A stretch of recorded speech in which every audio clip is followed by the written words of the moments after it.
बड़ी खबर देवली उनियारा से। बीजेपी के राजेंद्र गुर्जर 18,895 वोटों से आगे चल रहे। राजेंद्र गुर्जर को अब तक 34,303 वोट मिले हैं।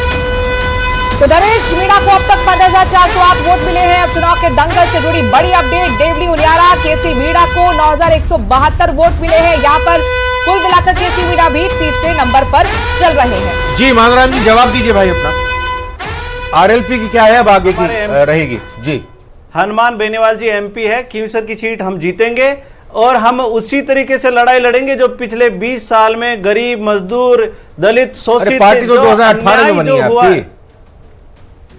जो पर संघर्ष तो सर हनुमान बेनीवाल जी 2003 से कर रहे हैं। तब तो बीजेपी में थे ना, 2008 में तो बीजेपी से चुनकर आए थे ना। लेकिन सर संघर्ष तो माना जाएगा, वो संघर्ष तो कर रहे हैं। हम उसी प्रकार से लड़ेंगे, वैसे ही हम अन्याय के खिलाफ बताइए, सरकार के खिलाफ लड़ते रहेंगे। हनुमान बेनीवाल से पार्टी है कि पार्टी से हनुमान बेनीवाल है? पार्टी बड़ी कि हनुमान बेनीवाल? आज बता दीजिए। देखिए हनुमान बेनीवाल जी बड़े हैं, हनुमान बेनीवाल जी की विचारधारा बड़ी है और हनुमान बेनीवाल जी हम वैसे ही। अपूर्वा जी बीजेपी बड़ी कि बीजेपी के नेता बड़े? संगठन सर्वोपरि, संगठन सबसे बड़ा। राजकुमार जी पार्टी बड़ी कि पार्टी के नेता बड़े, उसके अध्यक्ष बड़े? पार्टी से नेता बनता है सर, पार्टी बड़ी होती, नेता फिर उससे निर्माण होता है। आशुतोष जी क्या यही फर्क है क्या? बिल्कुल सर, मेरा जवाब पूरा नहीं हुआ। रविंद्र चलिए दीजिए, जवाब दीजिए। आपने दिया ना जवाब, मैंने ठीक है, अब और दीजिए आप जवाब। आशुतोष जी फिर आपका जवाब। आपने कहा था कि आप क्या करोगे, हनुमान बेनीवाल जी आरएलपी पार्टी आगे क्या करेगी? देखिए सर, सड़कों पे वैसे ही संघर्ष करेगी जिनके साथ मजदूरों के साथ अन्याय होगा, किसानों के साथ अन्याय होगा, दलितों के साथ अन्याय होगा। आप देख रहे हैं हनुमान बेनीवाल जी का एक ही नाम है कि लड़ने वाला, न्याय दिलाने वाला नेता अगर प्रदेश के अंदर है, किसान की आवाज उठाने वाला, सड़क पे बैठने वाला, मजदूर हो चाहे कोई भी जो दबा कुचला आदमी है, उसकी आवाज उठाने वाले हनुमान बेनीवाल जी है। और हम उसी प्रकार से हमारी आवाज उठाते रहेंगे। कुछ भी नहीं, हमारे किस्मत में संघर्ष लिखा हुआ है और संघर्ष हमारे खून में, हम करते रहेंगे, कभी नहीं हार मानेंगे। हमारा जीवन जन्म इसीलिए हुआ है हनुमान बेनीवाल जी का, सच्चे राजनेता की पहचान है, हार नहीं मानना चाहिए। अन्याय के खिलाफ लड़ेंगे। ठीक है आशुतोष जी, जो कनिका बेनीवाल है, महिला प्रत्याशी के तौर पर उनका चयन किया गया हनुमान बेनीवाल की तरफ से, उनकी पत्नी है। आपको लगता है जनता बहुत ज्यादा उन पर भरोसा नहीं जता पाई? नया चेहरा था और जाहिर तौर पर कोई अनुभव नहीं था। अगर शायद अपने भाई को उतारते तो परिणाम कुछ और अलग होते, रुझानों में जो दिख रहा है हमें। देखिए मैं आरएलपी की प्रवक्ता नहीं। अच्छा इस बीच एक ब्रेकिंग न्यूज आ गई है, आशुतोष इसका जवाब आपसे लेंगे। 84 में 9 राउंड की गिनती पूरी हो चुकी है। 84 में 9 राउंड की जो गिनती पूरी हुई है उसमें बीएपी के अनिल कटारा को बम्पर बढ़त इसलिए क्योंकि अनिल कटारा 14,113 वोटों से आगे चल रहे हैं। विधानसभा चुनाव में एक अच्छा खासा मार्जिन होता है, लेकिन ये रुझान है, अभी और राउंड की काउंटिंग बाकी है। तीसरे नंबर पर कांग्रेस है, महेश रोत कांग्रेस के उम्मीदवार जो कि तीसरे नंबर पर 84 में चल रहे हैं। 84 में बीएपी के ही सिटिंग एमएलए थे राजकुमार रॉय, पार्टी के अध्यक्ष, और उसके बाद फिर उन्होंने एमपी बनने के बाद ये सीट छोड़ दी और अब अनिल कटारा उनके करीबी हैं, वो चुनाव लड़े। और यहां पर बीएपी आगे लगातार पहले ही राउंड से एक तरह से कहा जाए, पहले राउंड में हालांकि शायद बीजेपी यहां पर आगे एक बार हुई थी, लेकिन उसके बाद फिर लगातार यहां पर आगे और बहुत बड़ी बढ़त लगातार बीजेपी के प्रत्याशी बनाए हुए हैं। और इसमें राजकुमार रोत काफी कॉन्फिडेंट भी दिख रहे थे, प्रचार के दौरान वो कॉन्फिडेंट दिख रहे थे। आशुतोष रावत जी आप अपनी बात कंप्लीट कीजिएगा।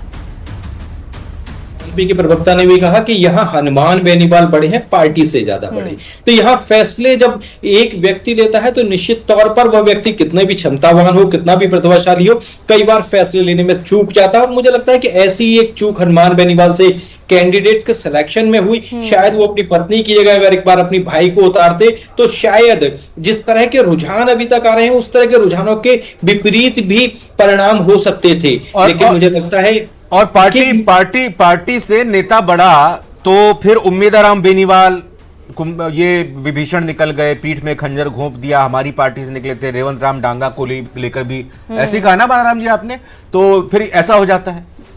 बिल्कुल, देखिए अगर व्यक्ति ही बड़ा होगा, अगर पार्टी और संगठन बड़ा नहीं होगा तो निश्चित तौर पर इस तरह की चीजें होंगी। हमने तमाम छोटे राजनीतिक दलों के अंदर इस तरह की परिस्थितियां और स्थितियां देखी हैं कि जब भी कोई चेहरा थोड़ा सा भी बड़ा होता है वो निश्चित तौर पर इस व्यक्ति की छाया से बाहर निकलने की कोशिश करता है। और शायद हनुमान बेनीवाल को भी अब यह सोचना पड़ेगा कि वो कास्ट की पॉलिटिक्स करेंगे, वो केवल उस क्षेत्र की विशेष की राजनीति करेंगे या अपने पूरे प्रदेश के अंदर। देखिए 84 और सलूम्बर का जिक्र राजकुमार रॉत का जिक्र कर रहे हैं कि राजकुमार रॉत से सीखने की जरूरत है, उसकी बात करेंगे। लेकिन 8वें राउंड की काउंटिंग देखिए पूरी होगी दौसा में। रुझान क्या है मनु? कांग्रेस करीब 7000 वोटों से आगे चल रही है। दौसा से अच्छी खबर कांग्रेस के लिए है। दौसा में 10 राउंड की काउंटिंग अभी बाकी है। हालांकि अपने दर्शकों को बता दें, कांग्रेस के दीन दयाल बैरवा यानी डीसी बैरवा जिन्हें कहते हैं, वो आगे चल रहे हैं। कांग्रेस के प्रत्याशी हैं, 7000 वोटों से लीड बनाए हुए हैं। दौसा जो कि सुरक्षित सीट यहाँ पर कांग्रेस के लिए कही जाती है, 2 बार की यहाँ पर कांग्रेस के विधायक चुने गए।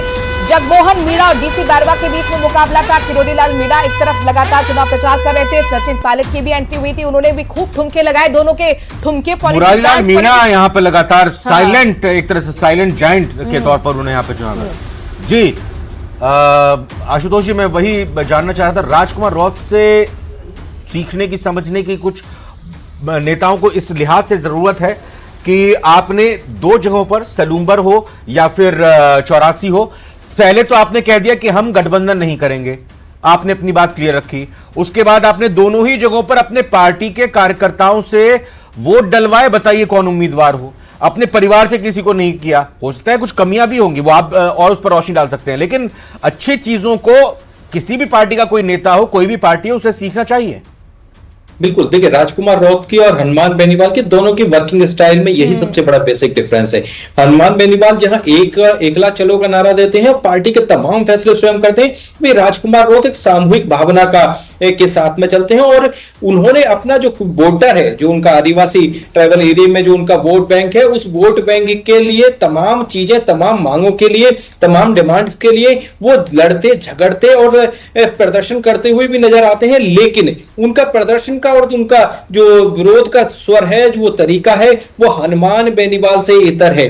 हनुमान बेनीवाल कभी बार कहीं जायज मांगों के लिए भी जो विरोध प्रदर्शन करते हैं, उसमें अपनी मांग की जगह वो अपनी मांग को जायज ठहराते ठहराते किसी दूसरे पक्ष के विरोध में पहुंच जाते हैं। राजकुमार रौत की राजनीति आप वर्किंग देखेंगे तो उसमें आपको ये चीज रिफ्लेक्ट होती हुई नहीं दिखेगी। तो राजकुमार रौत ने बहुत अच्छे से कैंडिडेट का सिलेक्शन किया और इसलिए सलूम्बर को हम एक बहुत safe seat Bharatiya Janata party के लिए मान रहे थे।